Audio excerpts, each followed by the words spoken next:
let's talk about using AI without losing your voice or your brain. Look, I know everyone's struggling from marketing, creative roles, product. Really, anyone in business is probably struggling with how to use AI responsibly. So, really, without losing your voice, remaining kind of authentic, keeping that tone, and avoiding, I guess, generic content that we're sort of seeing everywhere. So, today I'm going to cover my top 10 tips for using AI, and that includes ChatGPT. So, before we get started, let me quickly introduce myself. I'm Kelly Vivanco, and I am a 15 years in corporate marketing turned solopreneur, and I'm here to talk about real talk in marketing, but also in your career and anything that might be trending. So, before I jump into my top 10 tips, really what sparked the idea of this video is because I met with an old colleague of mine who really just outright said, "Oh, I love ChatGPT because finally I too can be a marketer." And at first it was really scary to hear that, but then I thought, you know what, there is probably some level of truth to that. And what I want these 10 tips to do is to really help you in refining some of your search. So I think that these tips can be good for marketers, but also really anyone across different business roles. So these top 10 tips are going to be broken into two sections, starting off with your content generation, and then I'll get into some of the, let's call it systems or workflows and automation, and I'll get to all of that in just a few moments. Tip number one. Tip number one is, look, generic prompts are going to deliver generic content. So I'm going to give you a very specific example and I'll post some content up on the screen and I want you to test this out for yourself. So again, this example is going to be a little bit of marketing, but if you go into ChatGPT right now and type in, write a LinkedIn post about AI and marketing, see what you get. Try typing that out. Then if you go in and type into a separate conversation and say, write me a LinkedIn post under 100 words with my target audience of, let's say, mid-career marketers looking to enhance AI or how to, whatever, pain point you want to solve. And then from there, tell it, I want the language to be concise, conversational, and I want there to be one true, clear call to action or main takeaway. And if you type all of this out, I guarantee you your results are going to be a little different. Tip number 2 really leans directly into that. So have a point of view. This is really something I stand by. What you need to do is just identify your point of view before you even prompt AI. Just first think about what is your point of view. Jot those things down. It could be super messy bullet points. You can even misspell words. No one cares. No one's looking at it. But have your point of view, and then your voice should start to come through as you're generating these prompts. So I think all of this ties into point number 3, which is have AI think with you, not for you. So again, I would say sometimes I'll type up even a LinkedIn post, or I might even have a blog that I'm writing, and I'll tell it, hey, can you review this? And very specific points of what I want it to look for. Remove any words that sound jargony. Make this read for a 5th grader, right? You want it to be as simple as possible. You might even say, like, do I sound like everyone else? How can I prompt it? Again, I'm starting to think about those things. How can I prompt it to make it more outcome driven? Point number 4, and this is one that I'd say you have to be buttoned up on really knowing your audience, but that is deliver the right message to the right person at the right time. So what do I mean by this, and how can we delineate this into one takeaway, which is, let's say I have one email that works or campaign that works really well. And let's say it's going to, chief revenue officers, and man, they're at, they're 40 to 50% opening, meaning my subject line's working really well. They're clicking through, they're booking a meeting. Wow, this email is performing great. I'd say you can also take that content in the metrics and drop it into AI and see, like, why do you think this worked, and get some of that feedback. And then the next step down is, well, who reports to the CRO? For those, 50% who aren't even opening, maybe I need to go to the person reporting to them because they're the influencer here, right? They're the one who will actually be using my product or my service. So then you can ask ChatGPT, like, hey, I want to go after these people who didn't open, but, they might not be the right audience for me. I'd like to go to the people reporting to them. And then you can put in some, sample titles and things of that nature and just say like, how might I repurpose this email for them since it is such a high performer? Tip number 5, this one hurts just a little bit because I love an M dash. However, I do recommend once you're done with all of your content strategy, tell ChatGPT to take out M dashes. The reason I say that is because most people don't naturally use M dashes or may not even know how to use them. So I'm going to do just a very quick little lesson on what an M dash is. I'll give a few examples using my dog Lucy so that it's super simple. So I'm going to just drop a couple of pieces of content here. But first off, you're going to see an M dash used really for like, you might almost replace parentheses with 2 M dashes to really emphasize something in the middle. And I see that really, it's not going to be necessarily formal writing. It's going to be probably more dramatic writing. So this is an example using Lucy, right? You might also see an M dash in like a way of breaking a thought. So you might say like, Lucy was supposed to stay off the bed, change direction, but she had other plans.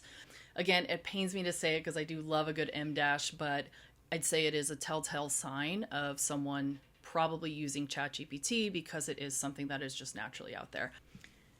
All right, we're on to section 2, and what we're here to talk about now is how to use AI for automation, workflows, some of the like data-driven stuff. So I'm going to try and keep this simple. But number 1 is AI can spot trends or spot data that maybe you're too close to. So I look at customer interviews often, right? So I'll look at if they conducted a survey, or maybe I collected on the phone just a bunch of general feedback that I hand wrote and then I put it into a spreadsheet. Very, any kind of research or content or data. Sometimes when I'm close to it, or I might even be biased without even realizing because I'm the one who took the phone calls. But taking that data, and again, I'll look at it first, I'll have my hypothesis or my opinion, but then I'm still going to take that data and dump it into AI to ask, like, what patterns are you seeing? What trends are you seeing? And you might be surprised. Now, it could either validate what your thinking is, but it could also reveal maybe some gaps in your thinking because you might be too close to it. This goes hand in hand with tip number 2. Again, I've kind of talked about this, but leveraging your spreadsheets. Again, taking campaign performance or just general data sets, especially those data sets that are just sometimes thousands of rows long. Take it and you can put it into ChatGPT. Now, I do want to just raise the reminder that if it is sensitive data, you do not want to put it in ChatGPT because there are data privacy laws. So be very careful with anything that you might be sharing. Super important to keep in mind. That's sort of a 2.0 or 2.1 update on that one. Tip number 3 is AI is going to increase the rate in which you do things. It's going to make you quicker, typically. But I warn you to not lose that gut feeling, to not lose your edge, and to continue to use your brain. Listen to your gut, listen to what you're seeing in your data, what you're hearing directly from your customers or prospects, you name it. And I think that is just so important because AI doesn't know everything, contrary to popular belief. Number 4 for me, this is probably one of my favorites, but also likely the most technical. AI can help you tell the life of your lead story. Oh my gosh, what do I mean by that? So one of the things as a marketer that I have been challenged to do in the past is identify every single stage a prospect went through before they ever raised their hand to talk to sales. So you think about normally the multiple touch points in which they have come across your company. So that could just be from a quick Google search looking for something specific. And then they land on your website and, ooh, here's a nice little guide, or here's a blog I'm going to look at. Maybe they eventually register for a webinar. Maybe they meet you at a conference. Oh, they just signed up for LinkedIn. Now they're going to follow your company. So you think about all of those touch points well before anyone raises their hand to talk to sales. Well, that's all building trust in your company. And all of it is called really marketing influence, right? And I think that that is where AI can just help streamline understanding all of those data points. You can bring in all of these different tech stacks and data points and say, okay, let's look at this individual. Tell me overall, like, what is the life of their journey with me before they ever raise their hand?